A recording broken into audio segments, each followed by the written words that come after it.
पिछले 2-3 दिनों में संजीव मर्डर केस और सरस्वती मर्डर केस, ये दोनों केस अभी मीडिया की सुर्खियां बनी हुई हैं।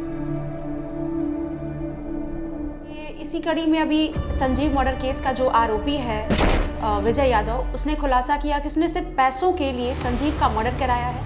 इसकी साजिश मुंबई में रची गई। तो वहीं सरस्वती मर्डर केस, सरस्वती वैद्य जो है, जिसका भी मर्डर हुआ है, 3 जून को मर्डर हुआ इसका मुंबई में। जो 56 साल का मनोज साहनी है, इसने अपनी लिव इन पार्टनर का मर्डर किया। तो इस मामले में भी जो खुलासा हुआ है वो भी काफ़ी चौंकाने वाला है। मनोज साहनी ने पुलिस की पूछताछ में खुलासा किया है कि उसने सरस्वती का मर्डर नहीं किया है।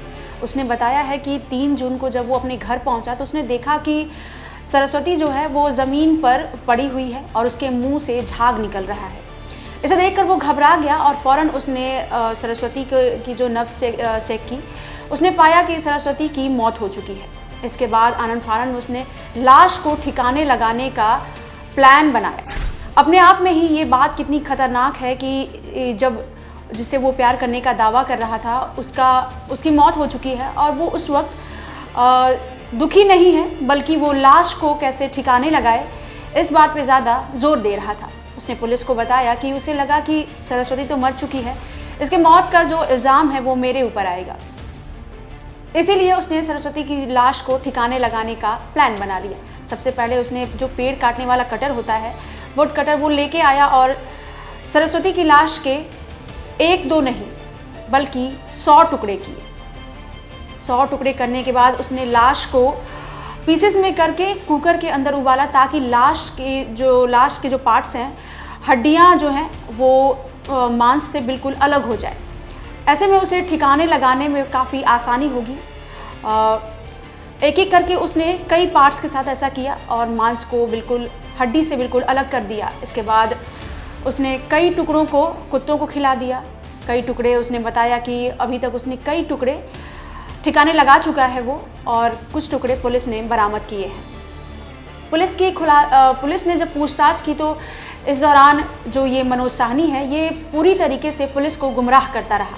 इस दौरान उसने ये भी बताया कि जो सरस्वती है वो काफ़ी झगड़ालू थी, उससे झगड़ा हुआ था। मीडिया रिपोर्ट्स में भी कल परसों जो खबरें चल रही थी उसमें भी यही दावा किया गया कि मनोज साहनी और सरस्वती के बीच झगड़ा हुआ, जिसके बाद मनोज ने उसकी हत्या कर दी और फिर लाश के टुकड़े करके ठिकाने लगाए हैं।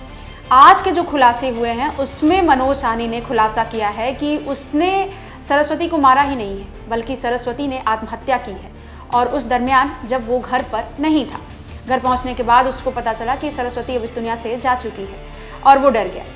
अब ये पुलिस के सामने जो इसने पूछताछ में जो ये बयान दिया है, उसके बाद पुलिस का कहना है कि मनोज साहनी जो है वो काफ़ी झूठ बोल रहा है। वो पुलिस के साथ सहयोग बिल्कुल नहीं कर रहा। उसने जो भी बयान दिए हैं वो कई झूठे बयान भी पुलिस को दिए हैं। इस दौरान ये खबर भी सामने आई कि जो सरस्वती है वो अनाथ है। लेकिन आज जो मीडिया की खबरों में जो हेडलाइंस के तौर पर जो चलाया, जरा ब्रेकिंग न्यूज़ के तौर पर जो चलाया गया कि जो ये सरस्वती है ये अनाथ आश्रम में रहती है, यानी इसकी तो भी जानकारी सामने नहीं है, लेकिन इसकी बहन जो है वो थाने पहुंची है।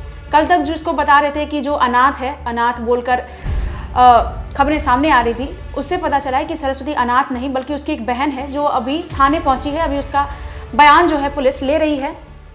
कुछ देर के बाद पता चल जाएगा कि आखिर सरस्वती की बहन है वो उसने क्या पुलिस को जानकारी दी है। लेकिन ये बहुत हैरानी वाली बात है कि जो जानकारी मनोज ने दी है पुलिस को कि इसने आत्महत्या की है, मैंने उसकी हत्या नहीं की, ये काफ़ी चौंकाने वाली है। पुलिस का कहना है कि जो 56 साल का मनोज साहनी है वो पुलिस के जो पूछताछ है उसमें बिल्कुल भी सहयोग नहीं कर रहा। ये जो वारदात का खुलासा हुआ है वो भी उनके पड़ोसियों की बदौलत, सोमेश और विवेक श्रीवास्तव हैं, जिन्होंने इसके घर से बदबू आ रही थी। उसके बाद पुलिस को जानकारी दी और फ़ौरन पुलिस उसके घर पहुंची। घर पहुंचने के बाद भी मनोज साहनी दरवाज़ा नहीं खोल रहा था, जिसके बाद पुलिस ज़बरदस्ती घर के अंदर एंटर हुई है। घर के अंदर एंट्री लेते ही पुलिस जो है वो सांस नहीं ले पा रही थी, क्योंकि दुर्गंध इतनी तेज़ आ रही थी। और मनोज साहनी 3 दिनों तक लगातार उस घर में बैठकर अपनी लिव इन पार्टनर के टुकड़े करता रहा। और पुलिस जब आई तो वो वहाँ पर इतनी बदबू थी कि वो सांस नहीं ले पा रही थी। आप वीडियो में भी देख सकते हैं कि इस दौरान पुलिस वाले जो हैं मास्क लगाए हुए वहाँ पर एंटर करते हैं और जगह जगह जो बाल्टी में, कुकर में और बेड पर भी प्लास्टिक के बंद पड़े बैग्स में बॉडी पार्ट्स के जो टुकड़े हैं वो पैक थे और कुछ बाल्टी में पड़े हुए थे। और वॉशरूम को भी इस तरीके से क्लीन किया गया था जैसे लग रहा था कि अभी अभी बाथरूम की सफाई की गई है। तो हो सकता है कि जो मनोज साहनी है उसने सरस्वती को बाथरूम के अंदर ही काटा हो और फिर वो टुकड़े करने के बाद बाथरूम की अच्छे से सफाई की है। और इसके बाद और मैं आपको बता दूं कि जो ये मनोज साहनी है, पुलिस की पूछताछ में जो इसने दावा किया कि जो सरस्वती है उसने खुद आत्महत्या करी है, तो पुलिस अब इसके दावों की पड़ताल के लिए इसकी बहन जो पहुंची है थाने उससे पूछताछ करेगी। लेकिन पुलिस इसके साथ ही पुलिस का ये भी कहना है कि इन्हें जो है मनोज के बयानों पर बिल्कुल भी भरोसा नहीं है।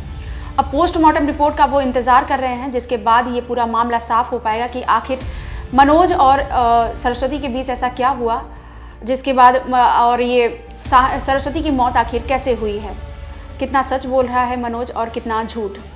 लेकिन इससे एक बात तो साफ़ हो गई है कि जो ये आकाशदीप सोसाइटी के अंदर मनोज साहनी ने जो ये कृत्य किया है वो कितना भयानक है और कितना कितनी बेरहम तरीके से उसने सरस्वती को मौत के घाट उतारा है।